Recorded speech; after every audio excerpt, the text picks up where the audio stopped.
Hi friends, today we are going to see loop statements or you can say repetitive statements. Loops means repeating a block of statement again and again until an end condition is met. So compulsory you should have a condition in a loop which will help us to terminate the loop and avoid us from going into infinite loop. For this, we have three different types of loop statement. One is while loop, second is do while loop, and the third one is for loop. For this, we have three basic steps to execute a loop. First one is initialization of a loop variable. So in a loop, we should have a variable which is going to control the loop. For that, we need to initialize that particular loop variable, means giving some starting value to the loop variable. Then the second step is condition on this loop variable to test for some condition. If the condition is true, the block of statement is executed. If the condition is false, will come out of the loop. And the next one, the last one is updating the loop variable. Now let's see one by one each and every loops in details. The first one is while loop. So how does while loop is been executed? Let's understand the flow of control of while loop. The first step is initialization of the loop variable. Means we are going to give some starting value to a loop variable. Then we are going to check for the conditions on this particular loop variable. For this condition, we will have two outputs. One would be true and another would be false. If the condition is true, then the body of the while loop is executed. Inside the body of the while loop, we can update the loop variable. After updating the loop variable, we'll go back again and check for the next condition. This particular part is executed, that is checking the condition, and body of the while loop is executed again and again until the condition becomes false. Whenever the condition becomes false, we'll come out of the loop and execute whatever statement is there outside the loop. While loop is known as an entry control loop, as the condition is checked when we start the loop.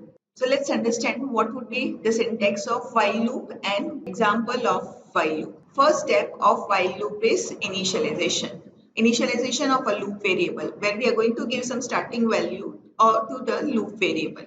Then afterwards we'll use the keyword while all in small letters, and inside the bracket we'll put some condition. This condition will determine whether we need to execute the loop body or not. If the condition is true, then the body of the loop is executed, and inside this body of the loop we can update the loop variable by incrementing or decrementing. After executing the statements inside the loop, your compiler will go back again and check for the next condition. If this condition is true for the second time, then again it will come inside the loop and execute all the statements inside the block. Anytime if the condition is false, then your compiler will come out and execute the statements outside the loop. Remember this, do not put any semicolon after the while statement. While condition, but there should not be any semicolon after this statement. As you can see here that the condition is checked before entering this particular body of the loop. So it is known as entry controlled loop. Now we'll see one example of while loop. Suppose we want to display numbers from 1 to 10. So for that we are going to do all these steps one by one. The first step is initialization. So we'll take one loop variable, that is counter, and initialize it with the value of 1. Afterwards we'll start the while loop. For that what we'll do is write on while all in small letters, inside bracket we'll put some condition. In our case, the condition would be counter less than is equal to 10. Why this condition? Because we want to display the value of counter up to the value 10. So the condition should be counter value should be either less or it should be equal to 10. If this condition is true, then it will come inside the body of the loop. This is the block of the loop, the starting braces and the ending braces. Inside this will display the value of the counter. First, the value of counter is 1. 1 less than is equal to 10 is true. It will come inside and display 1. Next value that we want to display is 2. So for that we'll update the loop variable, that is counter plus equal to 1. So the counter would be incremented to 2. So this is our block statement, and this is the update of the loop variable. This one is the condition of the loop variable. This one is the initialization of the loop variable. So we have all the three steps mentioned for loop, that is initialization, condition and update. After incrementing the value of counter, a compiler will go back again and check for the new condition. Now this time the counter value is equal to 2. So 2 less than is equal to 10 is true.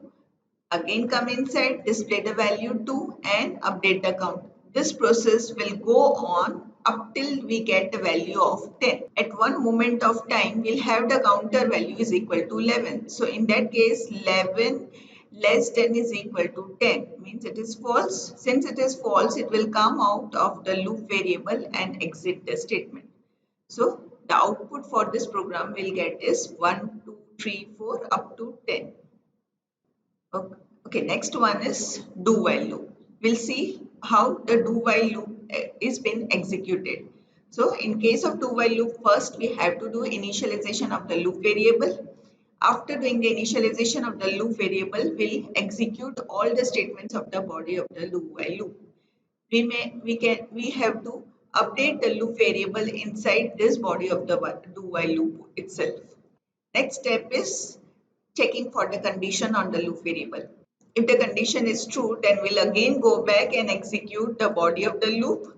But if the condition is false, if this condition is false, then we'll come out of the loop and execute the statements outside the for loop. After initialization, and we execute the body of the loop, and then afterwards we check the condition of the loop. The condition is true, then this part is executed again and again. If the condition is false, it comes out of the loop. It means that do while loop is executed at least once in the program because the condition is checked after the execution of the body of the loop. Do while loop is known as exit control loop. This is the only loop which is known as exit control loop because the condition is checked after the body of the loop. It is at the end of the statement of a do while loop. So now let's understand the syntax and example of do while loop. So what is the syntax of do while loop is? First is initialization, initialize any of the loop variable. Then we'll use the keyword do, all in small letters, no semicolon after do. Then start the block of the do while loop. For block of the loop means starting braces and ending braces. Inside this particular block of this, we can write any of the statements of your do while loop. Also, we need to increment or decrement the loop variable, that is updating the loop variable. After the block is terminated, we'll put the condition. How you are going to put the condition is while and in bracket put condition, compulsory end it with semicolon. If you'll avoid semicolon, you'll get a compiler error for that. So do not forget semicolon at the end of the while loop. So we have all the three things: initialization, update and then condition in a do while loop. Let's see the example for do while loop. Again, we want to print a value 1 to 10 using do while loop. So first is initialization, that is counter is equal to 1. Write down do and the block of the do while loop. First, whatever we have the value of 1 here, so this we want to print it onto the screen. So write down printf % counter. Update the value of counter, that is counter plus plus, and then check the condition. What would be a condition is counter less than is equal to 10 because we want to execute up to 10. If the condition is true, it will go back again and execute the statements inside the block. If the condition is false, then it will come out of this particular do while statement. So how this program would be executed? Initially, the counter value is equal to 1. So 1 is displayed onto the screen. Then we are incrementing the counter. So it becomes 2. We'll check the condition here. 2 less than is equal to 10. It is true. We'll go back here and display the value of counter. So now the counter value that would be displayed is 2. Again increment the counter. So we'll have now 3. Check for the condition. So now counter is equal to 3. So we'll check 3 less than is equal to 10. It is true. Again go back and display the value of counter, that is 3. So go on doing this up to we get the value of 10. So 10 is been displayed. After incrementing 10, we'll get 11 as the counter value. For 10, we'll check the condition. 11 less than is equal to 10. The condition is false. It comes out of the loop and it will not go back and print the counter. So this is how the do while loop is being executed. And the third and the last loop is your for loop. The flow of the for loop is very similar to the while loop. First is we are going to do the initialization of the loop variable. Then we'll check the condition on the loop variable. If the condition is true, we'll execute the body of the for loop and update the loop variable and again go back and check for the new condition. But if the condition is false, exit the for loop. For loop is known as entry controlled loop, similar to that of your while loop, because the condition is checked at the start of the loop. In this for loop, all the three process of a loop, that is initialization, condition and update, is all done in one line. Okay, so let's understand the syntax of for loop and small example of for loop. So how you are going to write down a syntax of for loop? First we'll write down for, all in small letters, and a bracket. Inside the bracket we'll have three parts. The first part is initialization, where we are going to initialize the loop variable with some starting value. The next would be the condition. We'll check the condition on the loop variable. If the condition is true, we'll execute the body of the loop. If the condition is false, we'll come out of the for loop. And the last is the update part. That is updating, changing the value of the loop variable. If the condition is true, this part, that is the body of the loop, is executed. If condition is false, it comes out of the loop variable. Now remember this, in case of for loop, the initialization is been carried out only once when we enter the for loop. Then afterwards only the condition and update part is executed. The condition is checked first.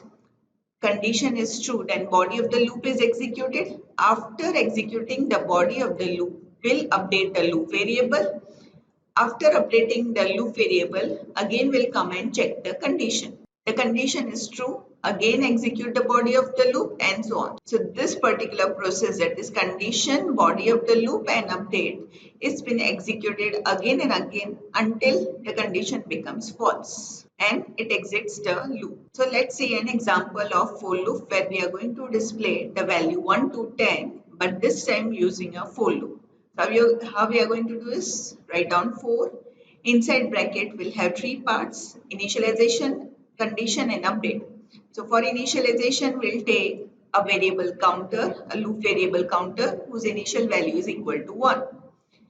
The condition in this case will be the second part after semicolon. Counter less than is equal to 10.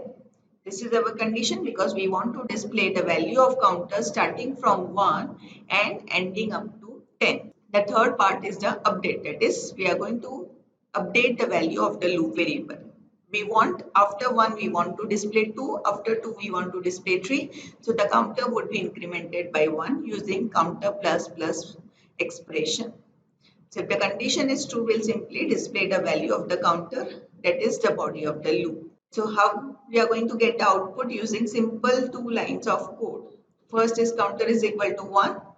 Check the condition, it is true, so the counter is displayed. So then we'll update the counter, so counter will become 2. Then check the condition, so now we'll have the counter value is equal to 2, which is 2 less than is equal to 10, that is true. So again display the value of counter, that is 2 is displayed onto the screen. Then update the counter, so now we'll have the counter value is equal to 3 and so on. So this process is been carried out up to the value of 10. Once we get the value of counter is equal to 11, the condition becomes false and will exit the loop.